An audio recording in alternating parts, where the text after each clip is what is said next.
This film was made during 1950 and 51 at the suggestion of the principal, Miss Joan Brown, as an aid to recruitment. The camera operator was Miss Muriel Somerfield, and who was a student at that time. The direction of production were by Miss Rita Human and by Richard Dunning, who was recording this commentary. The college at that point had 360 students, all women, and practically all resident. The premises were an adaptation of the hostels built in 1940, single story of asbestos and brick, and the grounds were being developed. We've tried to indicate some of the diversity of courses which could be taken and the facilities, and we've chosen 3 students and pretended that they were doing all the things that you can imagine could be going on.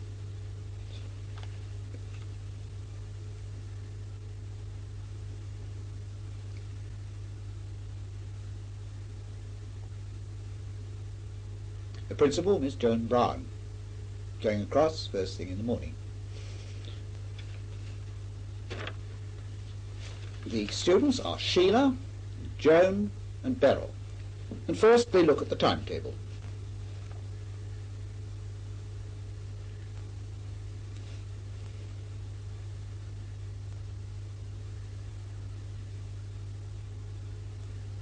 Beryl started her day painting in the studio. She and her friends were discussing the work they were doing. Another part of the college, weaving.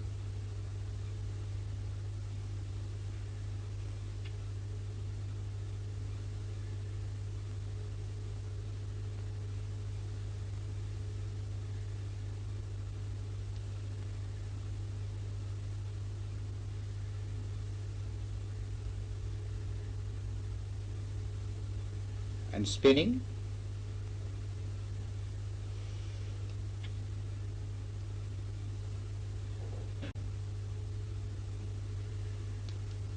Sheila needed some help, so she asked her tutor, Miss Towers, who was able to produce a book to show her some examples.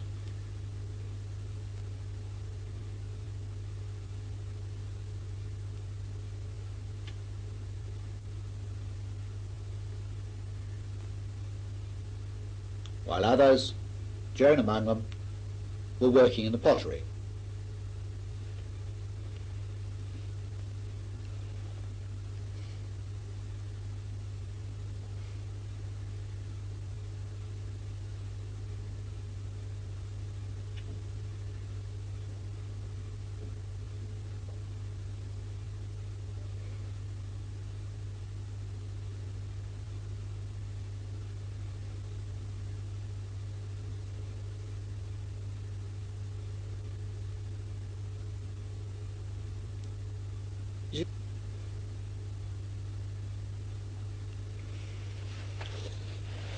Is it all right, you think? Oh, yes, very nice, he said.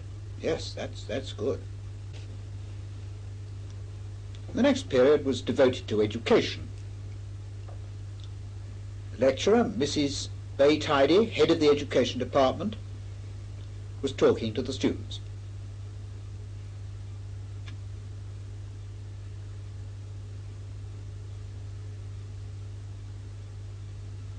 And preparing them for their work in schools.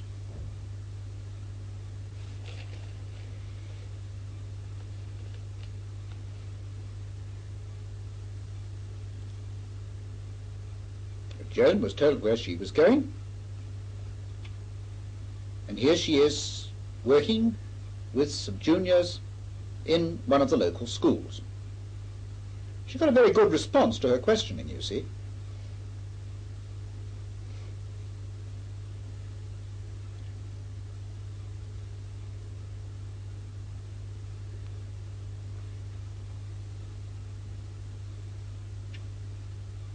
In the room nearby, the infants were at their activities.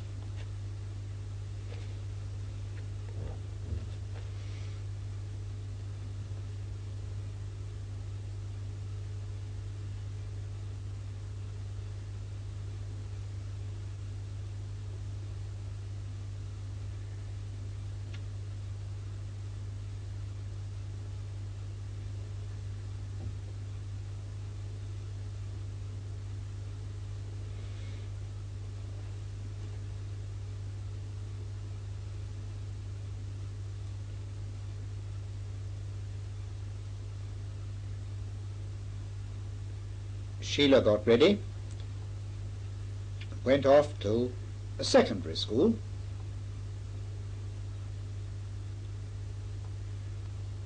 to take a music lesson.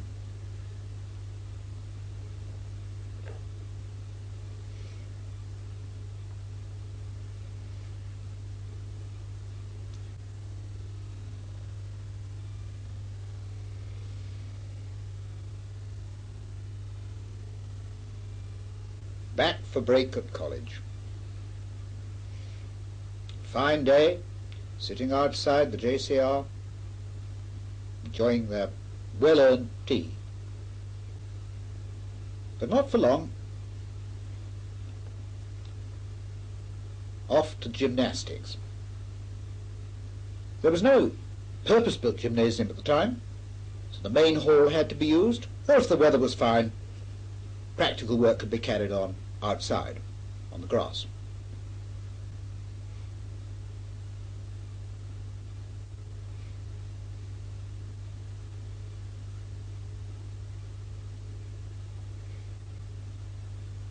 The supervising tutor was Miss Bamborough.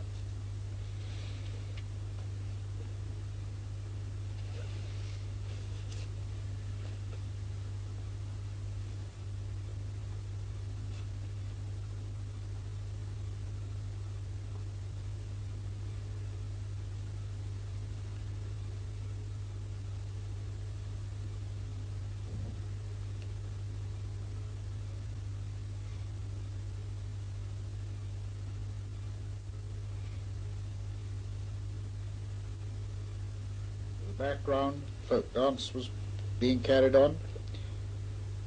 Those who know the college site may recognise this as the mound behind the Resources Centre, houses in Charter Avenue in the background.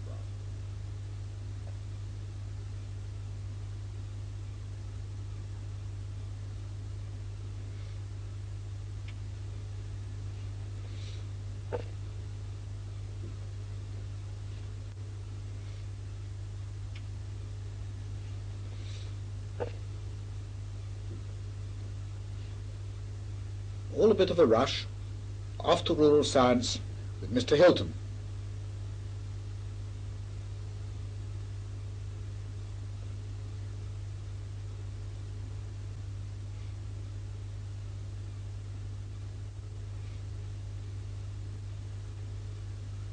Beryl's just made it. She had to change after PE. The plots were part of the college. It was a course, rural studies, and Mr. Hilton's demonstrating grafting.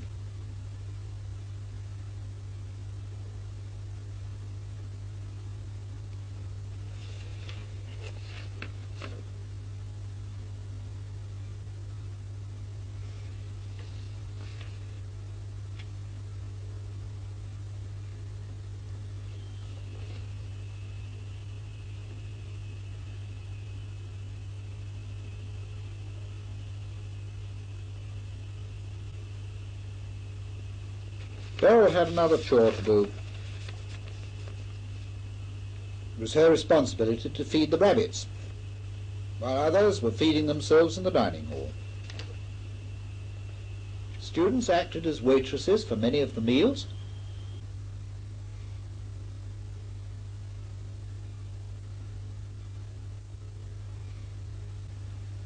And there was a little while for gossip with their friends.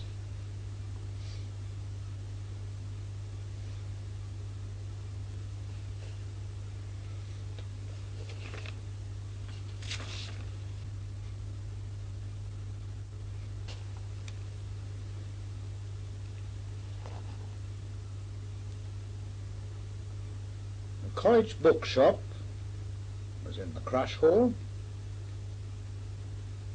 manned by students and organised by Mrs. Theakston. Sheila was in a hurry to buy a map of the district.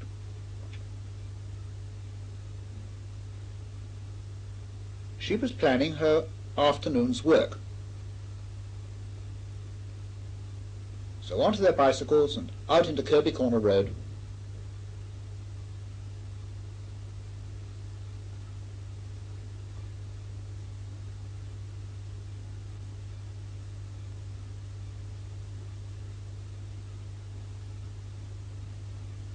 and then up Gibbet Hill.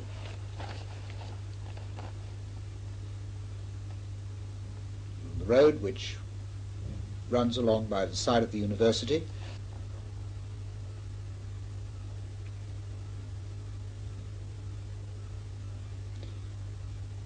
Indeed, they're turning into the gateway, the old farmhouse on what is now the east side of the university.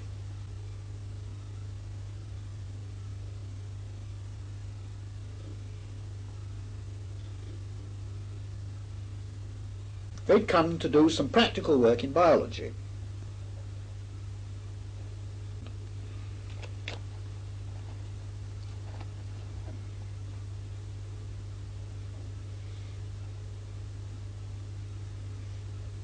Jam jars and dipping nets. They were collecting samples from the pond.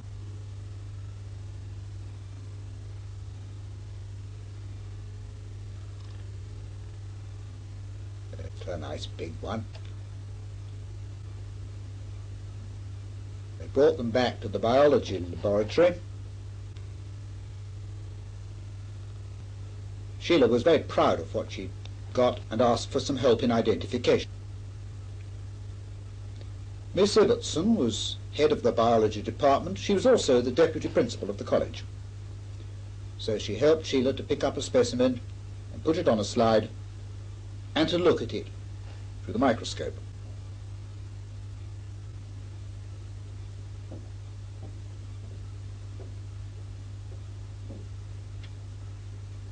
In another lecture rooms, Mr. Theakston was giving a lecture, mathematics.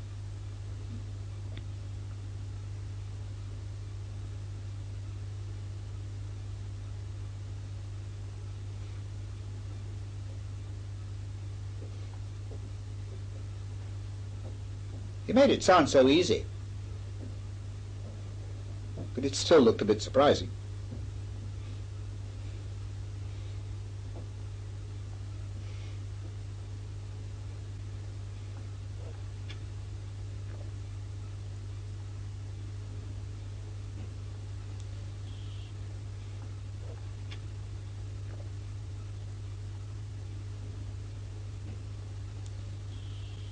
In the old main hall, the students were rehearsing some amateur dramatics.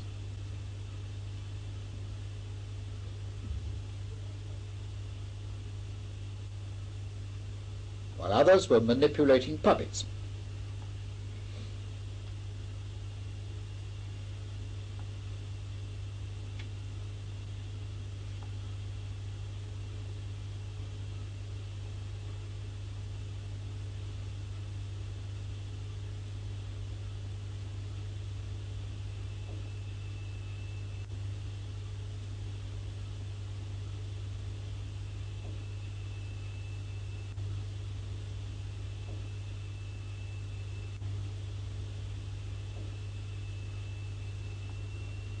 And then it was time for tea.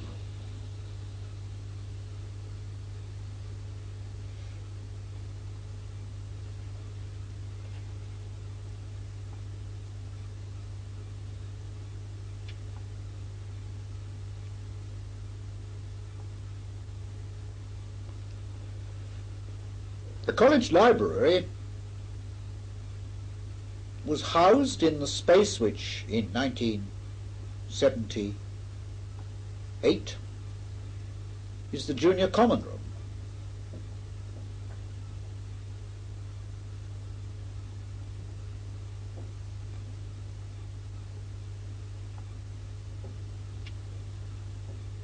Still a place for quiet and for hard work.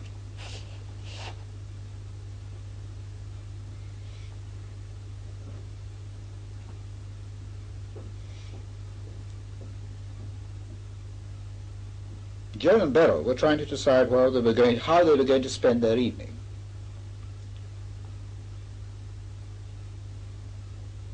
Beryl decided that she was going to go to a college dance.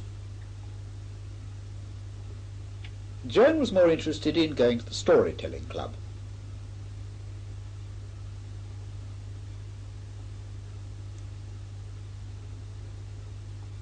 The children lived locally. In fact, many of them lived on the college site.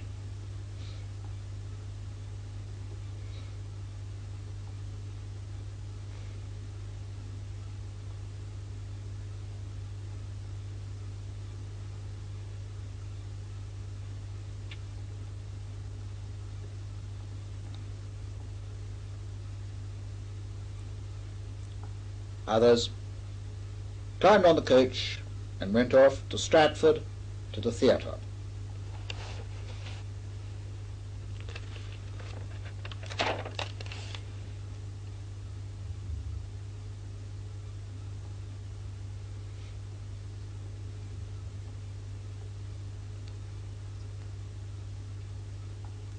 But the evening was to be a busy one for Sheila, who was president of the Students' Union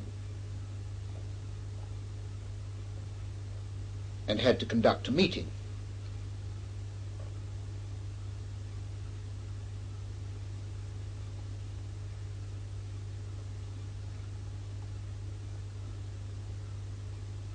Meantime, Beryl and friend were enjoying themselves at the dance. They sat down to talk for a while, and then Beryl saw that Miss Brown and some of her visitors were coming down the crush hall, and she introduced her friend to the principal.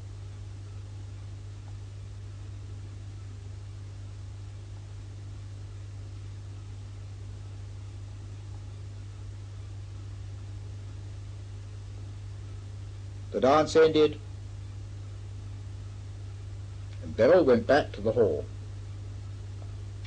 Joan and Sheila wanted to hear all about the dance. Oh, he was very glamorous, she said. Enjoyed myself a lot. Oh, but something dropped on her dress. Never mind. It was 10. Time to finish off.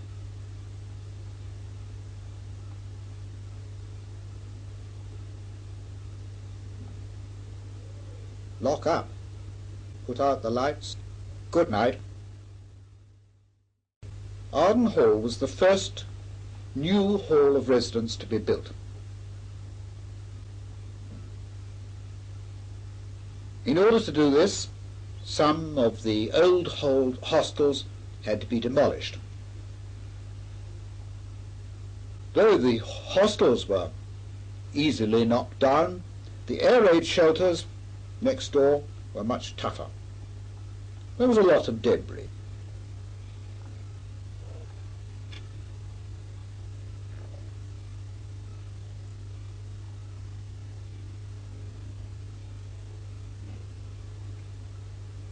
This was the first purpose-built hall of residence in the college. It was intended to be the first of at least 6, although subsequent buildings were not built quite to this pattern. Set at the lower end of the college, it had a fine view out over the country. The architect chose sympathetic materials. The architect was Mr. George Unwin.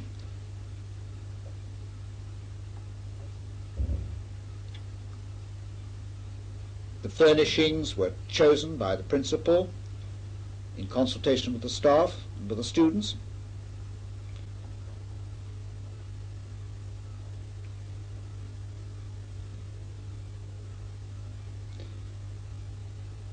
It was opened in February 1953 by Miss Marjorie Fry.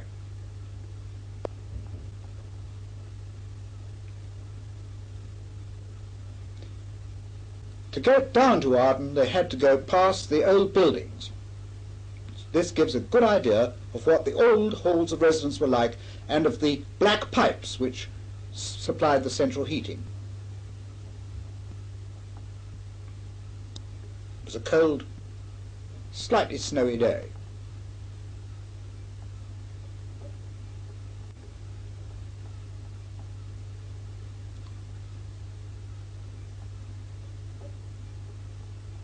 There were a great many college guests, included the Lord Mayor of Coventry and his wife, members of the Education Committee, the Director of Education, and many distinguished visitors.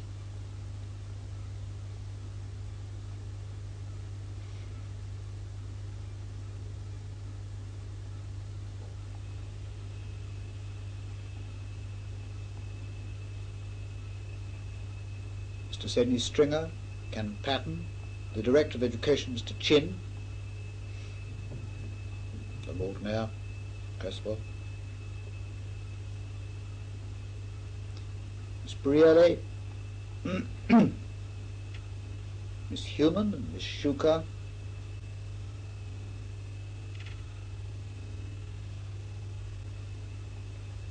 Miss Ibbotson, the Vice Principal,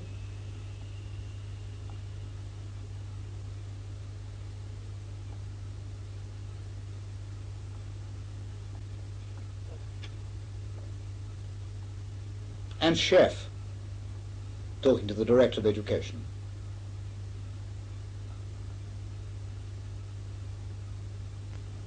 The Deputy Director, Councillor Roberts,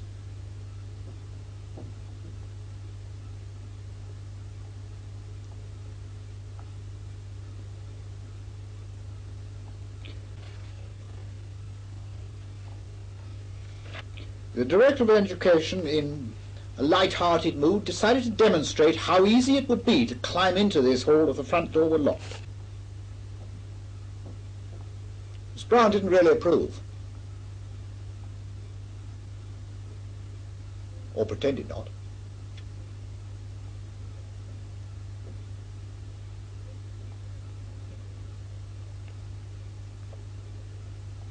Miss Shillito with Miss Muriel, Mr. Furlong, and on the left Mr. Berry, Mrs. Tidy,